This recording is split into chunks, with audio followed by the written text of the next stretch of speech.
জনবহুল এলাকায় অবাধে বিচরণ করছে গরু, মহিষ, ছাগল। ফলত বেড়েই চলেছে পথ দুর্ঘটনা। কখনো তৈরি হচ্ছে যানজট, আবার কখনো পথ চলতি মানুষ পড়ছেন দুর্ঘটনার কবলে।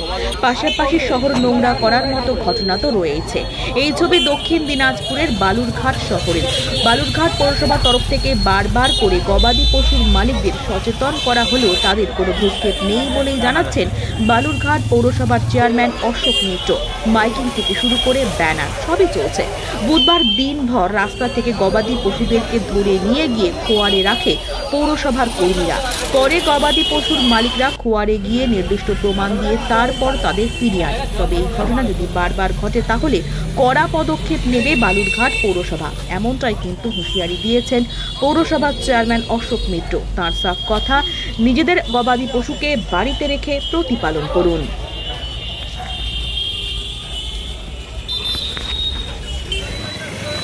এটা শুধু আজকে নয়, আপনারা জানেন যে বালুরঘাট পৌরসভার পক্ষ থেকে এটা একটা শিডিউল ভিজিট করা হয়।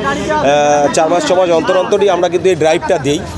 রাস্তায় যারা গৃহপালিত পশু, গরু, ছাগল থেকে শুরু করে এই সমস্ত গৃহপালিত পশুগুলোকে রাস্তার মধ্যে ছেড়ে যারা প্রতিপালন করছেন, তাদেরকে যেমন আমরা একদিক দিয়ে মাইকের মাধ্যমে অ্যাওয়ারনেস করি, প্রচার করি যে আপনারা আপনাদের গৃহপালিত পশু বাড়ির মধ্যে আপনারা প্রতিপালিত করুন, এগুলো রাস্তায় ছাড়বেন না। কারণ এই গৃহপালিত পশুগুলো, এই গরু রাস্তার মধ্যে থাকার জন্য যেটা সমস্যা হচ্ছে, একটা যানজটের সৃষ্টি হয়, 2 নম্বর মানুষের যাতায়াতের অসুবিধা হয়, আবার 3 নম্বর অনেকেই দুর্ঘটনার কবলেও পড়ছে।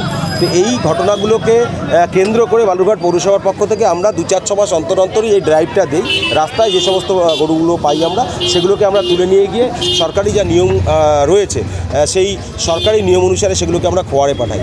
কিন্তু আজকে আমি আপনাদের মাধ্যমে জানাতে চাই যে আমরা এটা কন্টিনিউ ভিজিট করছি, এটা কন্টিনিউ ড্রাইভ দিচ্ছি, কিন্তু যদি সেকেন্ড টাইম কোনো একজন ভদ্রলোকের যদি তার গৃহপালিত পশুটা যদি আমরা দেখি যে বিগত দিনেও তার এই ধরনের ঘটনা ঘটেছে, সে যদি আবার আমাদের কাছে আবেদন করে সেই গরুটার ক্ষেত্রে বা সেই প্রতিপালিত পশু তার যে মালিক, তার ক্ষেত্রে আমরা কিন্তু আরও দৃষ্টান্তমূলক কঠোর পদক্ষেপ গ্রহণ করতে এরপর বাধ্য হব। বালুরঘাটবাসীর পক্ষ থেকে দেখেছি যে বিভিন্ন সোশ্যাল মিডিয়াতে এই গরু নিয়ে আলোচনা করা হয়েছে, এই গরু রাস্তা থাকার জন্য বাইক অ্যাক্সিডেন্ট পর্যন্ত হয়েছে। সেই ক্ষেত্রে এই যে যারা খাটাল আছে, যাদের গরু আছে, এদের লাইসেন্স নিয়ে কী করে চিন্তাভাবনা হচ্ছে যে ছেড়ে পোষা যাবে না, এরকম কোনো সতর্কবার্তা? এটা তো আমরা বারবারই বলছি এবং এটা আমরা করেই থাকি। আমরা রীতিমতো প্রতিনিয়তই কিন্তু মাইকিং করি, অ্যাওয়ারনেস করি যে প্রত্যেকেই নির্দিষ্ট নিয়ম মেনটেন করে আপনারা বাড়ির মধ্যে গৃহপালিত পশু প্রতিপালন করবেন, যাতে সাধারণ মানুষের অসুবিধা না হয়। এটা তো সরকারি একটা নিয়ম রয়েছে, সেই নিয়মের মধ্যেই অবশ্যই তাদেরকে পশু প্রতিপালন করতে হবে।